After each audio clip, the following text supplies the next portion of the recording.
ദൈവനാമത്തിന് മഹത്വം ഉണ്ടാകട്ടെ. നാഷണൽ അപ്പോസ്തോലിക് മീഡിയയുടെ വചനധ്യാനത്തിലേക്ക് ക്രിസ്തുയേശുവിൻ്റെ ധന്യനാമത്തിലേവർക്കും സ്നേഹവന്ദനം. ഇന്നത്തെ നമ്മുടെ അല്പസമയത്തെ ധ്യാനത്തിനായിട്ട് എടുത്തിരിക്കുന്ന വേദഭാഗം സങ്കീർത്തനങ്ങൾ 12 12-ാം സങ്കീർത്തനം. അതിൻ്റെ ഹെഡിങ് ഇങ്ങനെയാണ്: വ്യാജം സംസാരിക്കുന്നവർക്കെതിരായി ദൈവസഹായത്തിന് വേണ്ടിയുള്ള പ്രാർത്ഥന. അപ്പോൾ ദൈവസഹായത്തിന് വേണ്ടിയിട്ടുള്ള ഒരു പ്രാർത്ഥനയായിട്ടാണ് ഇവിടെ ഇതിനെക്കുറിച്ച് എഴുതിയിരിക്കുന്നത്. അപ്പം എന്ത് സഹായമാണ് വേണ്ടത്? വ്യാജം പറയുന്ന മനുഷ്യർക്കെതിരായിട്ട്. എന്നാൽ വളരെയധികം പ്രയാസമാണ് ഈ ലോകത്തിലെ മനുഷ്യരുടെ വ്യാജം പറയുന്ന നാവ് സൃഷ്ടിക്കുന്നത്. യെശയ്യാപ്രവചനം 5:20 എന്താണ് പറയുന്നത്? തിന്മയ്ക്ക് നന്മയെന്നും നന്മയ്ക്ക് തിന്മയെന്നും പേര് പറയുകയും ഇരുട്ടിനെ വെളിച്ചവും വെളിച്ചത്തെ ഇരുട്ടുമാക്കുകയും കയ്പിനെ മധുരവും മധുരത്തെ കയ്പുമാക്കുകയും ചെയ്യുന്നവർക്ക് അയ്യോ കഷ്ടം.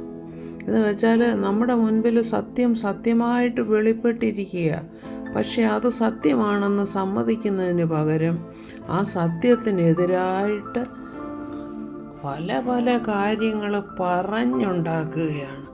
അപ്പം നമ്മുടെ മലയാളത്തിലൊരു പറച്ചിലുണ്ട്, ചുട്ട കോഴിയെ പറപ്പിക്കുക എന്നുള്ളത്. എന്ന് വെച്ചാൽ കോഴി അതിനെ ചുട്ട് കഴിഞ്ഞു, പക്ഷേ ആളുകൾ അത് പറഞ്ഞു കഴിയുമ്പോഴെന്താണ്, ആ കോഴി പറക്കുന്നത് ഞാൻ കണ്ടു എന്ന് വരെ അങ്ങ് പറഞ്ഞ് പിന്നെ അതിനെ ഉറപ്പിക്കുക, അതിനെ അങ്ങ് പറഞ്ഞ് ഉറപ്പിക്കുക. വ്യാജത്തിൽ തങ്ങളെ തന്നെ ഉറപ്പിക്കുന്ന മനുഷ്യർക്ക് അയ്യോ കഷ്ടമെന്നല്ലാതെ നാം എന്താ പറയേണ്ടത്? അപ്പോൾ ഇത് തന്നെയാണ് നമ്മുടെ വചനത്തിൻ്റെ കാര്യത്തിൽ. കർത്താവ് ക്രൂശിക്കപ്പെട്ടവനായി നമ്മുടെ മുൻപാകെ നമുക്ക് വെളിപ്പെട്ട് കിട്ടിയിരിക്കുക. പക്ഷേ പൗലോസ് അപ്പോസ്തലൻ എന്താ പറയുന്നത്? നിങ്ങളെ ആരാണ് ക്ഷുദ്രം ചെയ്ത് മയക്കിയത്? ഇതിൽ വിശ്വസിക്കാതിരിക്കത്തക്കവണ്ണം ക്ലിയറായിട്ട് ഒരു ചരിത്ര സത്യമാണ്. വളരെ അനുഭവങ്ങൾ അനേകരുടെ ജീവിതത്തിലുള്ള കാര്യമാണ് കാര്യമാണ് ആ സാന്നിധ്യം എന്ന് പറയുന്നത്. ഇതെന്തോ ആണെങ്കിലും, ഏത് ചരിത്ര സത്യങ്ങൾ കൊടുത്താലും, എത്ര അനുഭവ സാക്ഷ്യങ്ങൾ കൊടുത്താലും അത് ഭോഷ്കാണ്, അല്ലെങ്കിൽ അത് കള്ളമാണ് എന്ന് പറഞ്ഞ് പ്രതിഫലിപ്പിക്കുന്ന മനുഷ്യർക്ക് അയ്യോ കഷ്ടമെന്നല്ലാതെ എന്താണ് പറയേണ്ടത്? ഇന്ന് നമ്മുടെ ലോകത്തെ ബാധിച്ചിരിക്കുന്ന ഒരു വലിയ അപകടമാണിത്. അതായത് സത്യം സത്യമായിട്ട് അവിടെ നിൽക്കുന്നു, പക്ഷേ സത്യം അല്ല അതെന്ന് പറഞ്ഞ് കണ്ണടച്ച് കളയുന്ന ഒരു രീതി. അപ്പോൾ ഇവിടെ എന്താ പറയുന്നത്? ദൈവവചനത്തെക്കുറിച്ച്. അത് യഹോവയുടെ വചനങ്ങൾ നിർമ്മല വചനങ്ങളാകുന്നു, നിലത്ത് ഉലയിൽ ഉരുക്കി 7 പ്രാവശ്യം ശുദ്ധി ചെയ്ത വെള്ളി പോലെ തന്നെ. അപ്പോൾ വചനം അവിടെ ഉണ്ട്. അത് അനേകർക്ക് അനുഭവമുള്ള വചനമാണ്. ഈ വചനം ജനങ്ങളുടെ ജീവിതത്തിന് വ്യത്യാസം വരുത്തുന്നു എന്നുള്ളത് പലരും കണ്ടറിയുന്ന കാര്യങ്ങളാണ്, അനുഭവിച്ചറിയുന്ന കാര്യങ്ങളാണ്. അത് ഭോഷ്കില്ലാത്തതാണ്, പക്ഷേ മനുഷ്യൻ അത് ഉൾക്കൊള്ളുകയില്ല. കാരണം അവന് സത്യത്തേക്കാൾ എന്താണ് ഇഷ്ടം? വ്യാജം പറയുന്നതാണ് ഇഷ്ടം. അല്ലെങ്കിൽ വ്യാജത്തെ സത്യമെന്ന് അത് പ്രൂവ് ചെയ്യാനായിട്ട് അതിനുവേണ്ടി അഹോരാത്രം പണിപ്പെട്ടുകൊണ്ടിരിക്കുന്ന മനുഷ്യരെയാണ് നമ്മൾ കാണുന്നത്. ഇതിനെന്താണ് നമുക്ക് മറുപടി? നമുക്ക് പ്രാർത്ഥിക്കാനല്ലാതെ മറ്റൊന്നും സാധ്യമല്ല. അവരുടെ മനസ്സുകളെ കുരുടാക്കാതെ വണ്ണം ദൈവം സഹായിക്കട്ടെ എന്ന് പറയുന്നതല്ലാതെ നമ്മെ കൊണ്ട് എന്ത് സാധിക്കും? അപ്പം 2 തരത്തിലുള്ള വചനങ്ങളാണ് നമ്മളിവിടെ കാണുന്നത്.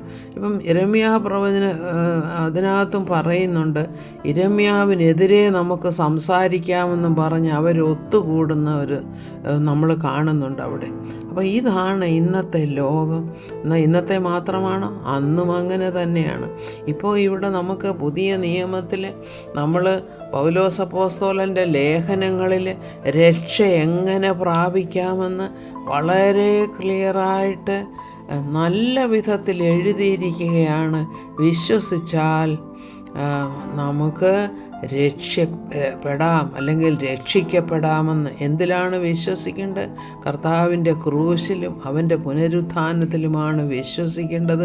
വിശ്വസിച്ചാൽ നാം രക്ഷിക്കപ്പെടും എന്നുള്ളത് ക്ലിയറായിട്ട് അവിടെ പറഞ്ഞു തന്നിരിക്കുമ്പോൾ അനേകമായിട്ടുള്ള കാര്യങ്ങൾ, അതായത് ആചാര അനുഷ്ഠാനങ്ങൾ, പാരമ്പര്യങ്ങൾ, പിന്നെ കുറേ ഉപദേശങ്ങൾ, ഇതൊക്കെ തന്ന് മനുഷ്യനെ ചിന്തിപ്പിച്ച് ചിന്താക്കുഴപ്പത്തിലാക്കുന്ന രീതിയിൽ കാര്യങ്ങൾ പറഞ്ഞ് അത് മനുഷ്യൻ്റെ രക്ഷയെ ഇല്ലാതാക്കുന്ന ഒരു സ്വഭാവം അല്ലെങ്കിൽ ഇന്ന് പടർന്നു പിടിക്കുകയാണ്. എന്നാൽ ദൈവം ഇത്ര വളരെ എളുപ്പത്തിൽ നമുക്ക് രക്ഷിക്കപ്പെടുക എങ്ങനെ? വിശ്വസിച്ച് രക്ഷിക്കപ്പെടുക എന്നുള്ള കാര്യം, ആ വചനം, നിർമ്മലമായ വചനം ഇരിക്കുകയാണ്. ഈ വചനത്തിൽ വിശ്വസിക്കുക, ഈ വചനം പ്രചരിപ്പിക്കുക, അതിൽ വിശ്വസിച്ച് മുന്നേറുവാൻ ദൈവം നമുക്ക് കൃപ നൽകട്ടെ എന്ന് പ്രാർത്ഥിക്കുന്നു. സകല മഹത്വവും കർത്താവിനെ. Praise the Lord.